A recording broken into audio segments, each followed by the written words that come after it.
Thank you all for coming out on such a beautiful day to celebrate a beautiful occasion. My name is Glenn Perkins. I am the Community History Curator here at the Greensboro History Museum.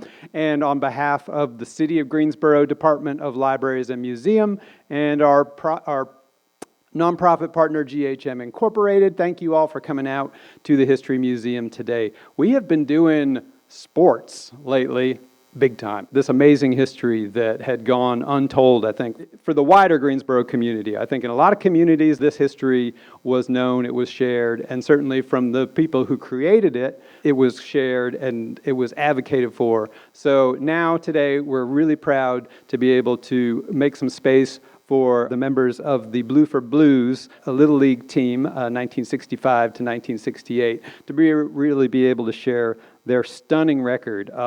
As kids, they were literally unbeatable. And the kids grew up, and we are lucky to have so many of them here today on stage to share their experience about what it was like to be on that team, about what it was, and about also what it's like about carrying that legacy of that team forward.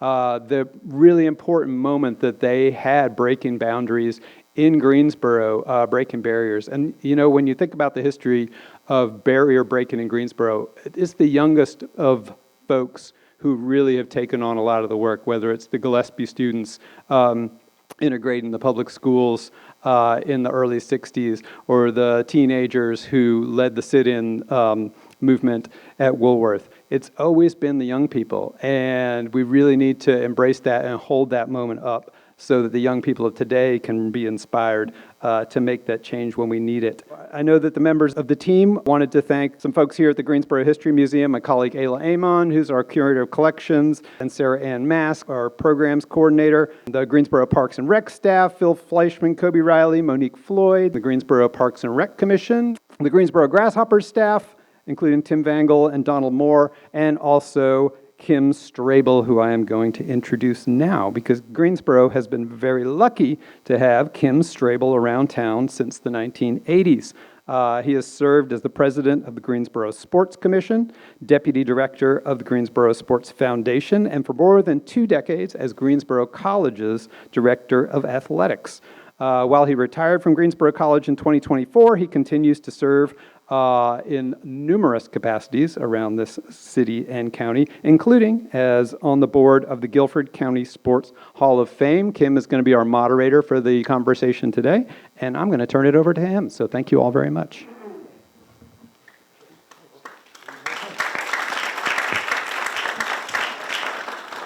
Thank you so much, Glenn, for that wonderful introduction. I don't know if I got all that scrolled through my brain, but I've been around a while. Let's just put it that way. So it's good to have such a good crowd here today to hear the story again of the Bluford Blues. I had the real privilege of meeting Q about 4 years ago when I was at the Sports Commission, and got to learn about what took place during his time with the Bluford Blues and just how neglected it had been, the accomplishments that they had. And so we were able to finesse a movement, because with our Guilford County Sports Hall of Fame, you know, we as a board do not induct teams. It's just been a long-standing policy. That may change in the future, but for now it's just individuals.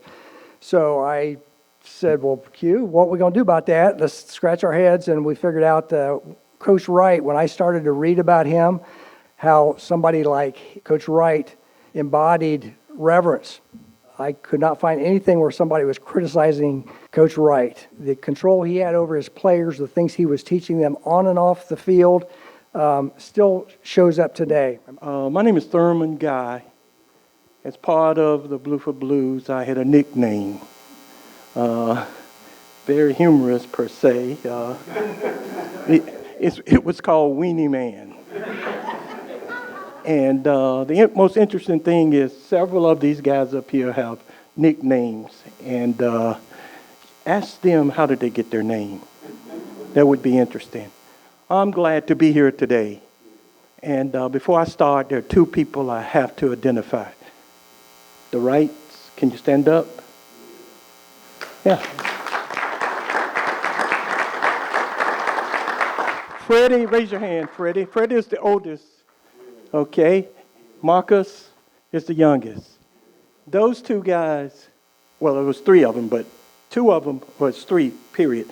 But these two also played for Bluford Blues. Marcus, for the longest, was the youngest. I think he must have started about 5 years of age, being the bat boy.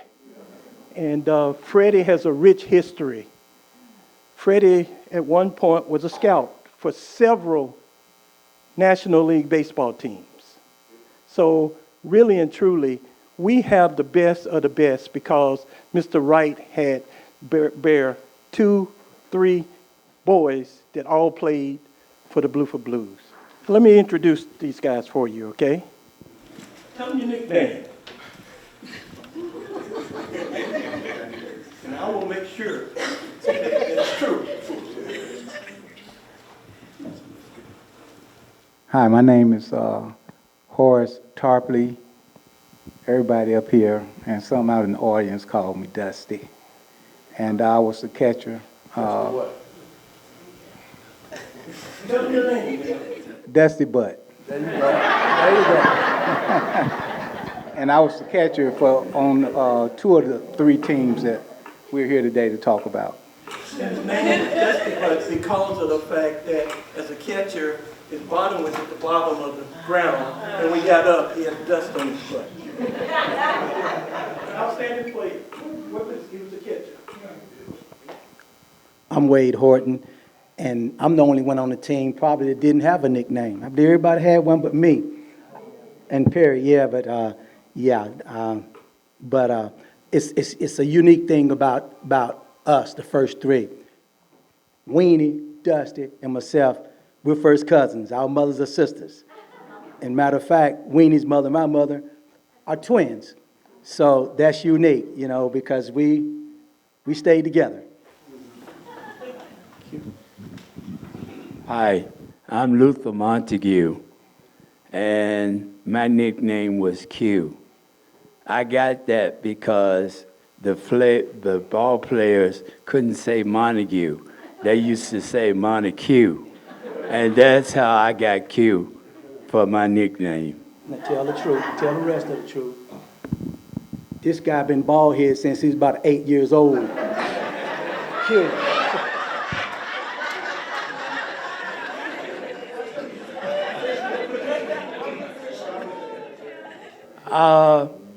I started with Bluford Blues when I was 6 years old. I was 30 minutes late to practice. I really wanted to play for a team called American Federal because red is my favorite color. But when my father went downtown, Bill Brett was in charge of the city then, and he told my dad that the players had to come from district. That was the best thing that ever happened to me because I ended up in Bluford Blues district with one of the best coaches I could have ever had. Like I said, I started at 6. I jumped the fence.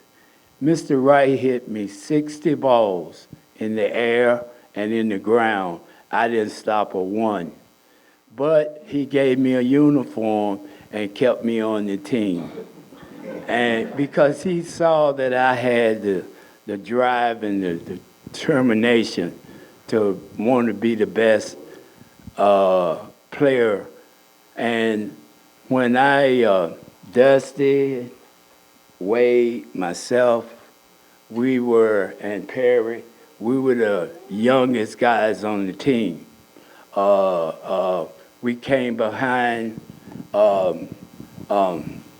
Freddie and Freddie, John, and Dapper Whit was our pitcher. We had a guy named Reginald Little that was a phenomenal player.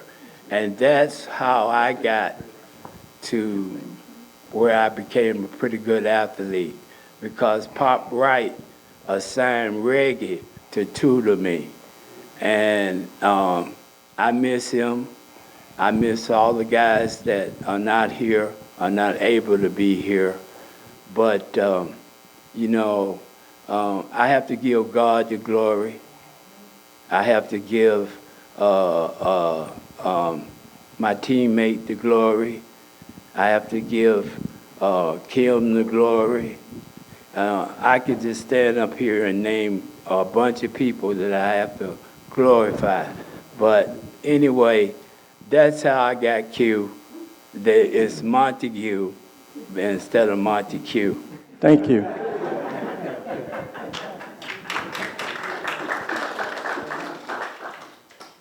My name is Perry Bennett, and my nickname was PB.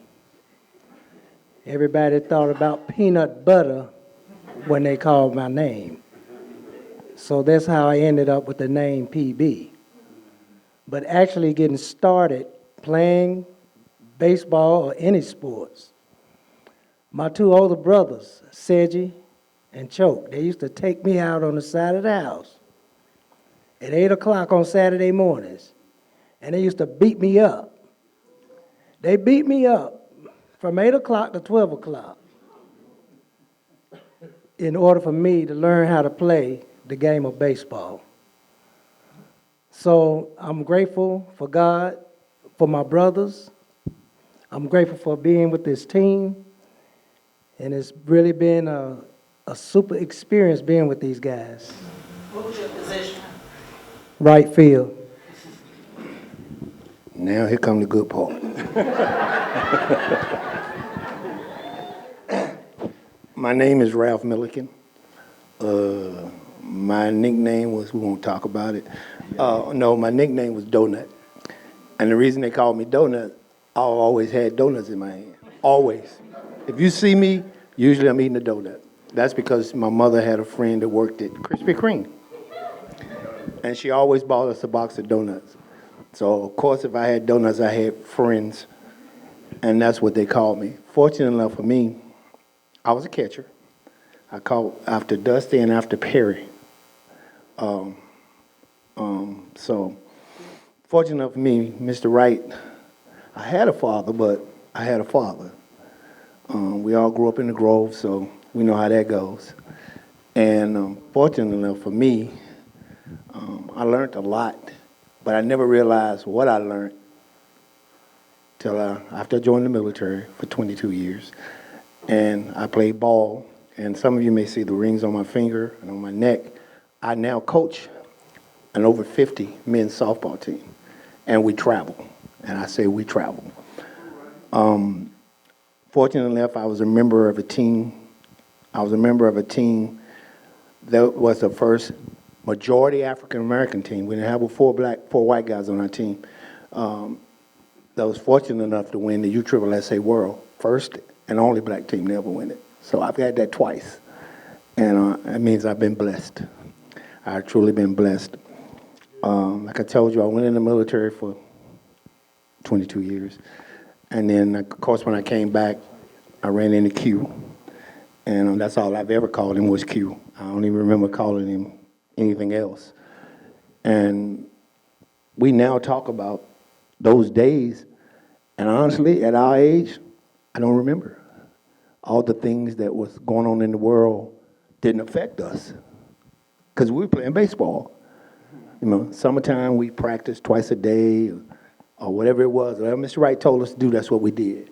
We used to cross before they put the bridge crossing the Highway 29, we used to race across the street just to see who could make it. Luckily, we okay? We okay. Yeah, all of us made it. All of us made it. Yeah, so that's what we used to do. And then we would leave practice. And what was crazy is we'd go back to the baseball field in Morningside Home or in the Grove and play again. That's all we did. We had a few of us that were athletes in other sports that could do other things. And but this team, I'm so glad to see some of these guys because, again, I hadn't seen them in 20, 30 years. And then when I talk about Dr. Guy, I don't really want to say that, Weenie Man,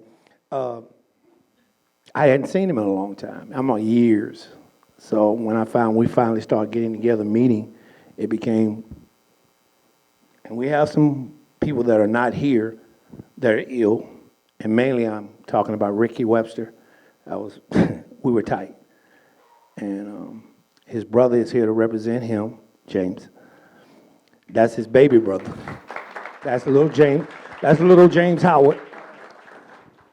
Like I said, we've been blessed, and I love it. And I think about it when I coach my team. When I first found about us going into the Hall of Fame, when I was coaching my team and I think we were in Columbus, Georgia. I said, oh, by the way, before we go play, I need to explain something to y'all. I'm in the Hall of Fame. Well, all these guys are in the USSSA Hall of Fame or some type of Hall of Fame for softball. Some of these guys are in the college Hall of Fames. Some of these guys play pro football, pro baseball. And I'm sitting here saying, well, I'm in the Hall of Fame. And they said, where? I said, Little League. Oh, Lord.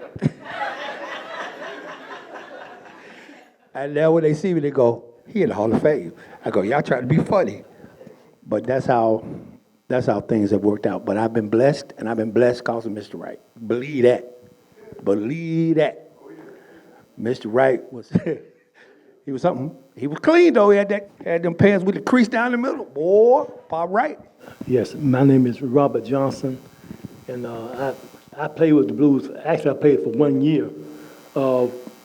I didn't know that they was I didn't know that they was on the team. So my friend of mine named Danny Garner, which he played, he's not here, and Major Bonds. They said, Robert, come down to Doco Park and try for the Blues. Okay, so I went down there, talked to Mr. Wright. So Ms. Wright said, this guy named Deion Searcy was pitching on the mound. So Ms. Wright said, Robert goes in and hit the ball.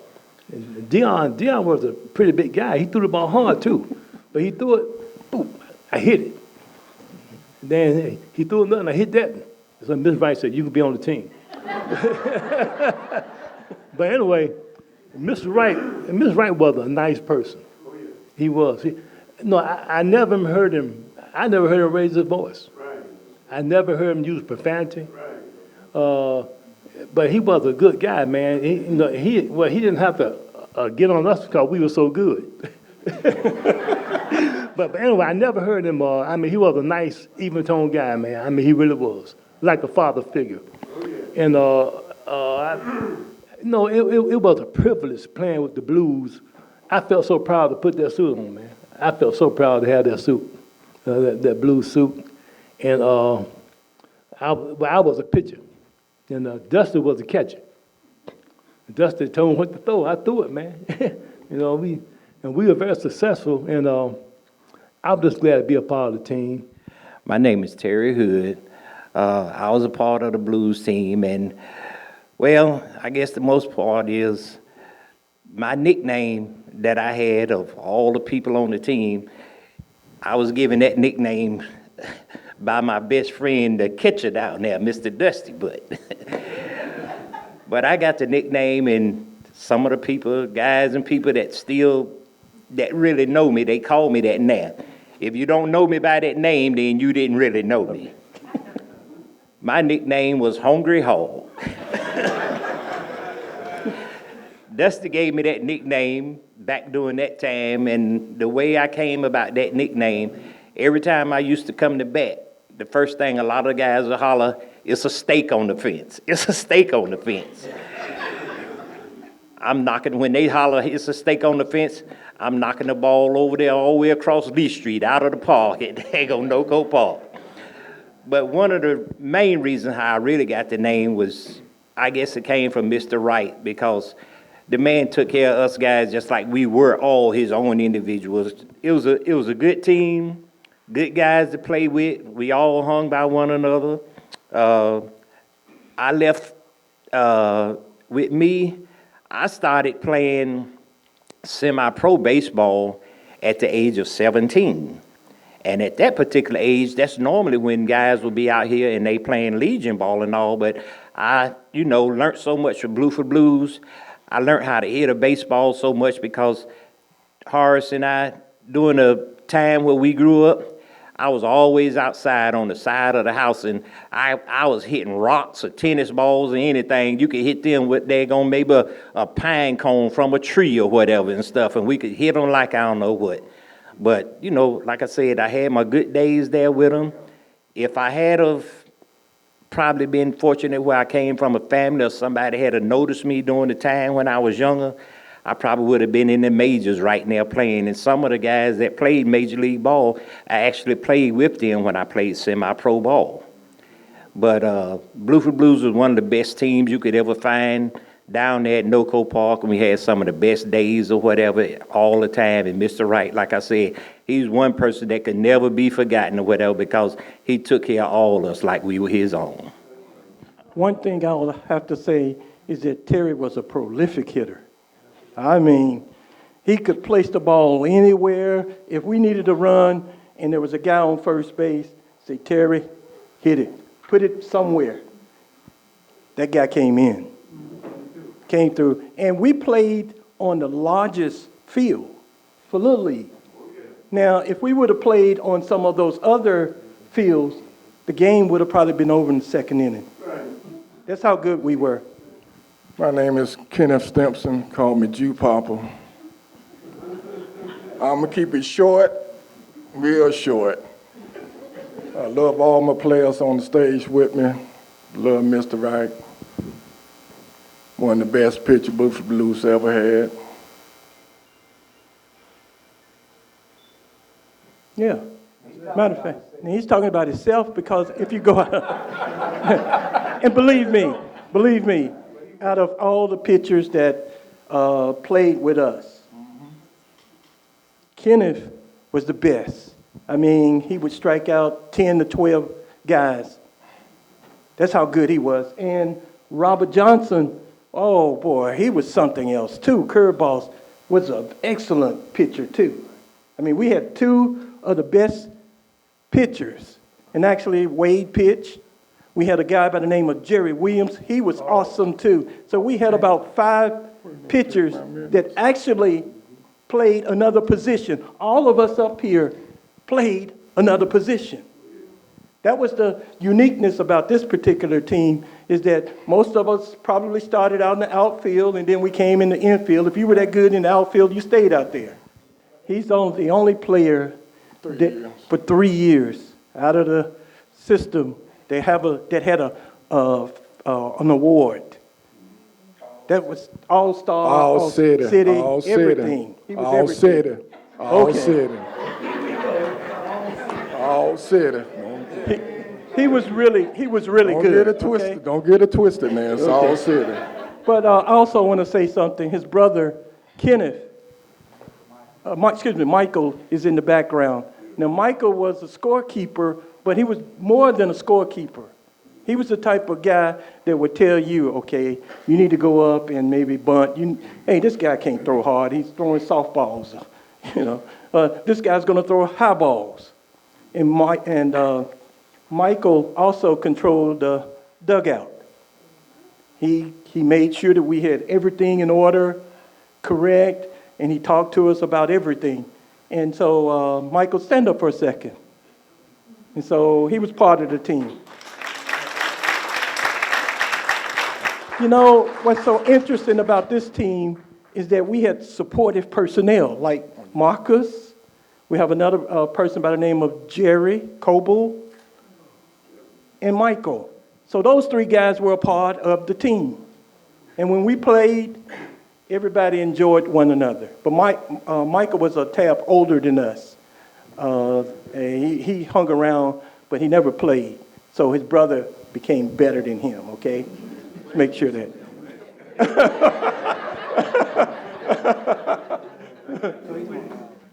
Well, my name is Mark Perry, and they called me by my nickname was Fuzzy. It's a beautiful moment to be here among all these gentlemen here. It ain't a whole lot I can say. I'm not a speaker like that. But I'm loving all of you all down here to acknowledge to us. Only God can make it a way for us. And to keep this short, you know, like I say, I'm not a real speaker. Well, I was a pitcher in center field. I was behind this man right here, Jew Papa. And it's just a blessing. My name is William Irwin, and got my nickname from Warren Topley, as he named everyone. Dusty Butt named just about everybody. Let me give props first of all to Morningside Homes. That's where we all came from. Yeah, my nickname came from Dusty and Profile. But I don't think he was really trying to use the word profile. He was saying, hey, you think you're a profile. I think he was trying to say, you think you're a professional. But it came out profile, and it stuck. And that's been with me the rest of all my life. High school, when I played baseball, college, and even on my job, working out at Crown and the dealerships here in Greensboro, everybody called me either foul or profile or whatever. But I played second. I started out in right field, became a shortstop and second baseman, and enjoyed playing there, did well. What I remember mostly about playing with the Bluford Blues is Mr. Wright. Just remember one time when it was a situation where we were losing, and I had to bat, and it was 2 outs, and just trying to bring in the run to score so we could win the game. And Mr. Wright said a word to me I had never heard before, and I didn't know what it meant. He said, hey, Irwin, get in there. I got confidence in you. And I carried that word for the rest of my life. Confidence. And that's what instilled in me after I made that base hit. We didn't win that game, but I did make that base hit and got on base, as Mr. Wright said. Now, how in the world do you expect me to follow all of this? My name is Bryant Colson. I did not have a nickname. I was just Colson. But if I could take a point of personal privilege and recognize all the families of these gentlemen, would you guys just stand up, clap, do something? These are our families.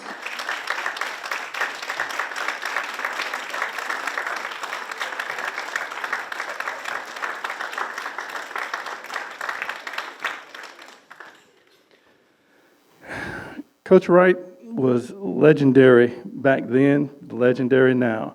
And I'm so happy that the Guilford County Sports Hall of Fame inducted our illustrious coach in the hall. I mean, that of course makes me happy, made us all happy.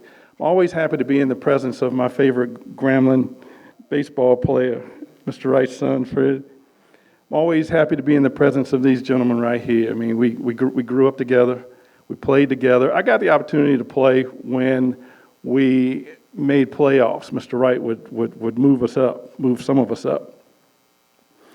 I played second base, and there was, as good as I thought I was, and I was a good baseball player. I'm from a baseball family. As good as I thought I was not going to take out this young man right here. And he was the second baseman in front of me. Awesome player, as all these gentlemen are even better individuals. One anecdotal story I'd like to tell is I lived on Clapp Street. I'd walk to practice, and this is a sign of the times, good or bad. I'd walk from Clapp Street to Noco Park to practice, to Windsor Center when I played football and basketball there. Went through the Grove, snuck across Highway 29 instead of going across the bridge. And if my mom had known that, she'd have beat the daylights out of me. But that's just what we did. That is the passion that we had for one, our legendary coach. I mean, he's second to none. That was the passion we had for the game, for each other. There's the camaraderie, even to this day. I mean, a lot of us went on to play fast pitch, slow pitch, and modified softball together and against each other. But finally, I'm just happy to be here with these gentlemen. I thank you all for giving us the opportunity to showcase the talents that we used to have and talk to you and tell you how it was. Kim, I'd like to recognize too. It was a pleasure meeting him during the Hall of Fame ceremony. He's awesome gentleman. We had something that no other team had. Mr. John Wright. You're talking about a guy that was calm. He had a strong intellectual base. He had social intelligence, the ability to interact with people, and he had emotional intelligence because he understood sympathy and things that were occurring in the nation as well as in our community. As they said, he never hollered, screamed, cursed. He was just cool. Now, Ralph talked about his pants. Oh, he used to wear baggy pants with cuffs and checkerboard shirts, and the shoes shine like they were glass. And he was coming out to coach us like that. Now, a negative that I would say that we did have is that those very hot uniforms. Am I right? I mean, they were so hot that once the game was over with, it looks like we were stripping. That's how hot it was. And he dealt with guys, us, with different skills, different social skills, different temperaments, and abilities. But we had another thing that probably the other teams did have, but he kept it live. Our co-captain, Horace. Horace was the enforcer of people that messed with us. Sometimes we thought he was the bully with us. Not because he was always preparing us that, hey, just in case somebody wants to get into you, you got this skill level. And matter of fact, when he was 9, he was beating up guys 10, 12, 11, 13, and 14. To shake his hand right now, you was like, wow. He was something else. But Ralph and Horace, they were the ones that really called the plays. We're talking about offense and defense. They lined you up. They knew what to do. Now, Kenneth was something else. He showed you, or at least he told you that he was good.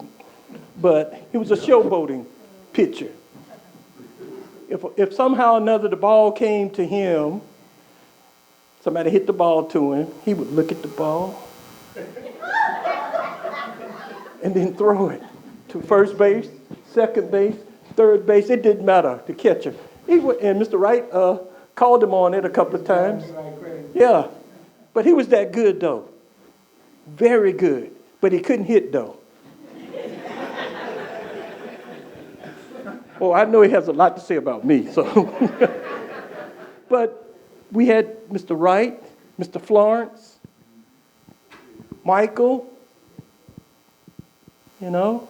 We had people like that, Jerry, and other people, but we had a large base. We had a play, and we were playing a team, and so that you understand this, most of the starting team only played about 2 or 3 innings because the score was so high. The score, we could have had 5 innings or 5 runs the first inning, 10 the second inning.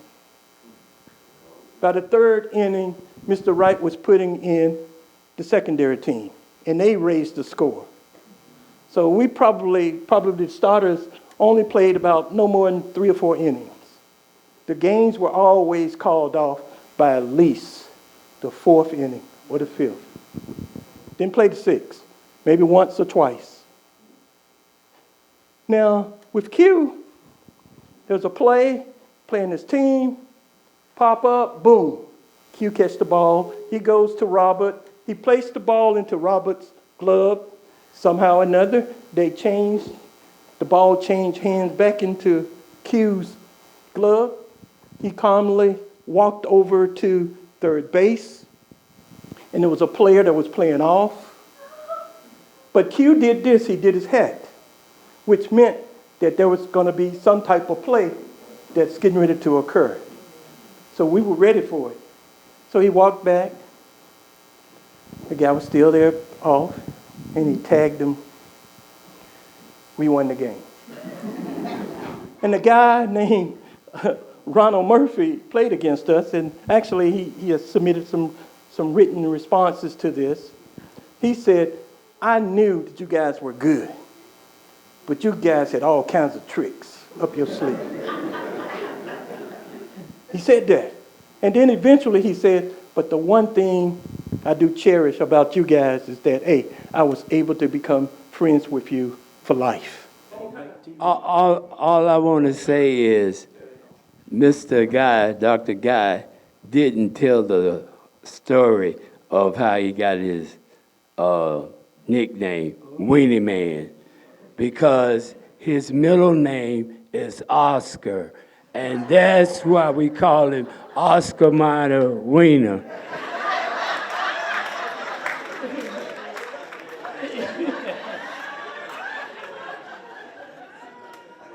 And believe it or not, for sports fans out here, in 3 years,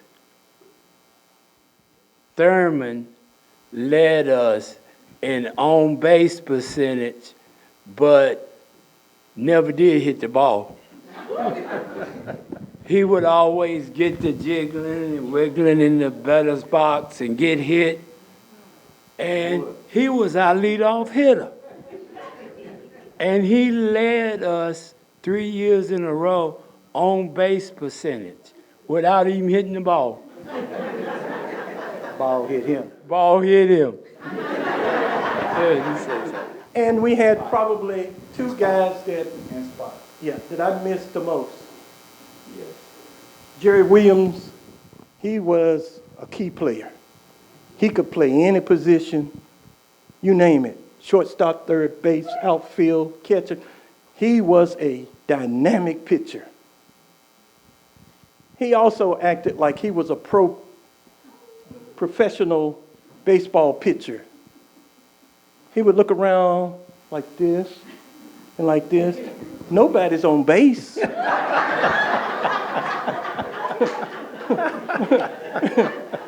Nobody's on base.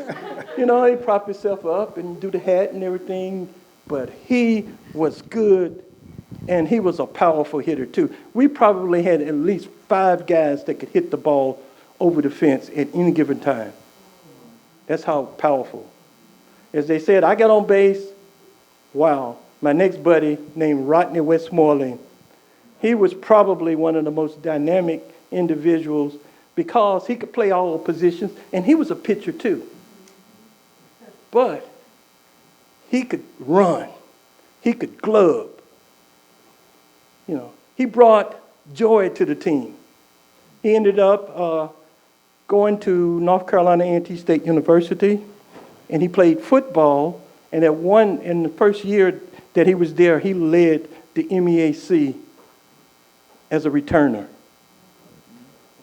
Punt returner, kickoff returner. He was good.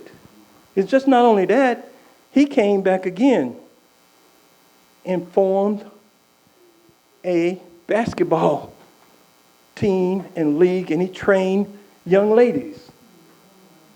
Now, this is one thing that we haven't said that Mr. Wright brought to us, is that Mr. Wright was a community servant.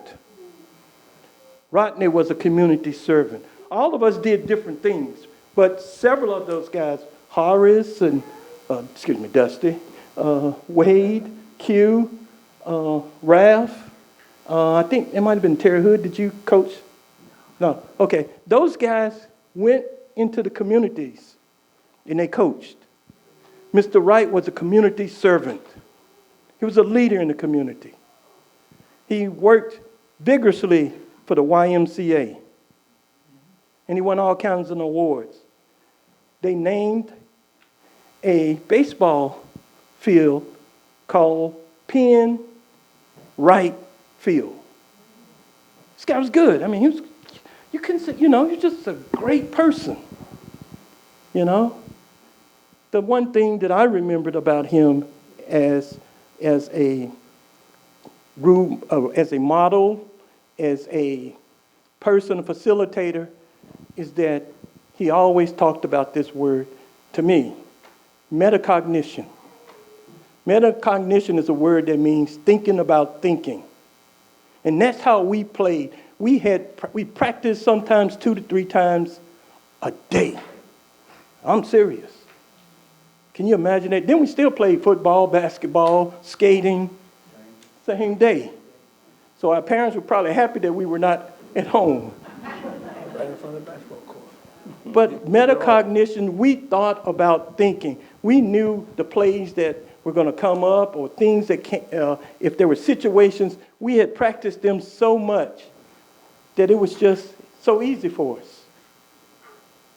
When you're talking about the all-star team, 6 to 7 of us started the all-star team with all the other teams in the league.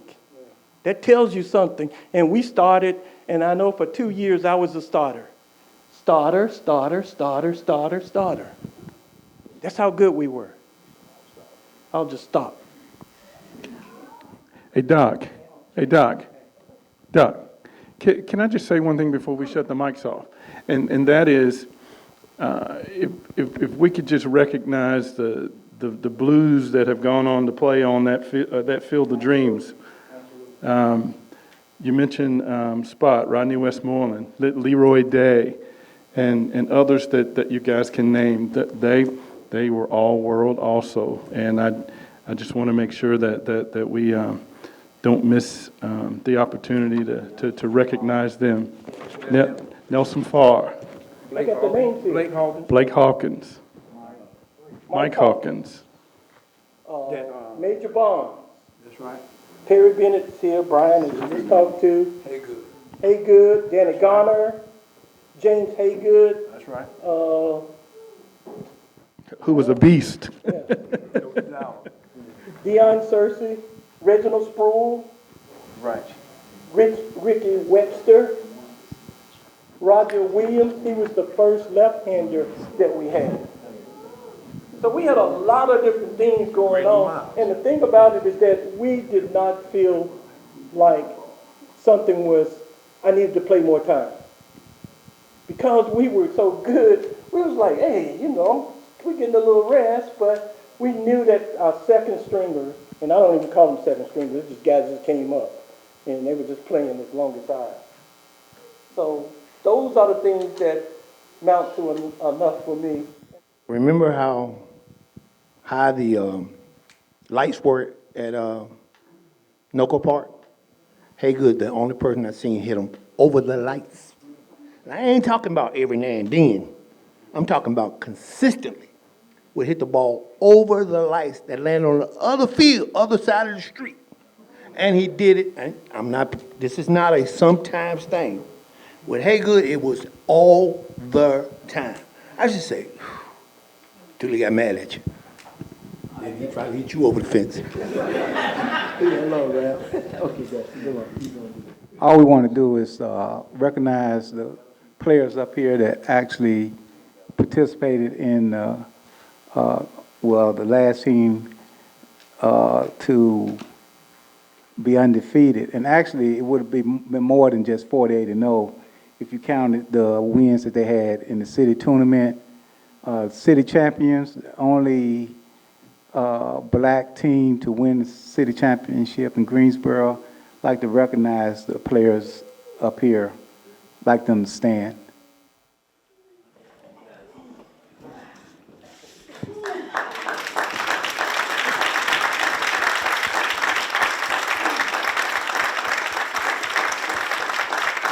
I'll close with my last comments.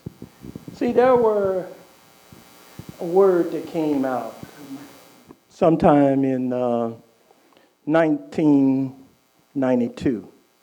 Well, first of all, there was a fighter, a boxer, named Muhammad Ali. He was considered to be the greatest, if you remember that. Well, his wife realized that, hey, this is a way that I can market him for intellectual properties we're talking about to make money. And so she called him the GOAT. No, I know you're probably going to say, I remember LL Cool J had a song called A GOAT, which was in 20, maybe, I don't know, somewhere in 2000. But she called it the GOAT. Now, if that word was out today, I'd really truly believe that we would be the GOAT. The GOAT in how we played, how we scored, and how we won. GOAT, there was no other team in the Greensboro that could touch us and could touch us that had to fight us in winning. As I said, most of our games, we called it quit, or the umpire called it quit, within the fourth inning. So that's remarkable. 48 games, maybe a handful of errors. But here's the thing, those guys who played the infield never made errors. It was always the outfielders. But we're talking about 4 or 5 during 3 years. Can you imagine that? And there were better athletes than us, yes, on the other teams. But we practiced and practiced and practiced so much that we could almost look at each other and say, yeah, I know what we're going to do, how we're going to play. We used to come across that highway singing. We would come across the highway singing that song. Tell us about that song, Dusty. You want to go ahead? What we have several songs, but we're just going to do one. And we call it the Bluford Blues Chant.